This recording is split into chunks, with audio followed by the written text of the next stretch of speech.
God's story, Nehemiah. So part of God's story is about a guy named Nehemiah, and it goes like this. Remember God's family? They were called the Israelites because they lived in, you guessed it, Israel. But some of them lived far away from their home, and one of those guys was Nehemiah. He lived in Persia and worked for the king. One day, his brother told him that a city in Israel called Jerusalem was suffering, and many people there weren't following God anymore, and their city wasn't in very good shape. Nehemiah cried, "God, you are wonderful, but your family's home is in trouble. Please help us. When I serve the king his wine today, make him pleased with me and have him do what I ask." Later, when Nehemiah served the king's wine, the king noticed that Nehemiah looked sad. So the king asked why. Nehemiah told him about Jerusalem and asked if he could go back to rebuild the wall. The king could have killed Nehemiah for asking to leave, but instead, he said go. He even helped. That's because God heard Nehemiah's prayer and answered it. Anyway, Nehemiah went to work rebuilding the wall, but little did he know he was going to need to ask for a lot more help from God. See, God and his family have always had enemies. And these enemies wanted to stop Nehemiah and the people helping him. First, they made fun of them. So Nehemiah prayed again. He said, "God, some people hate us. Please get rid of them," and went back to work. Now, God does hear and answer every prayer, but sometimes not in the way we expect or even in the way we want. And at first, it seemed like God wasn't answering this one at all, because when the enemy saw that Nehemiah was still building, they planned an attack.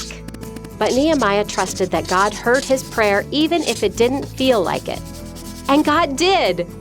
He caused some people to overhear the enemy's plan and warn Nehemiah. Even though the enemies were still after him, Nehemiah planned a defense and told the others, "Don't be afraid of your enemies. Remember the Lord. He is great and powerful." And on they worked, building, building, building. The closer the wall got to being finished, the more Nehemiah's enemies realized they couldn't stop him by making fun of him or by attacking him. Time for something else.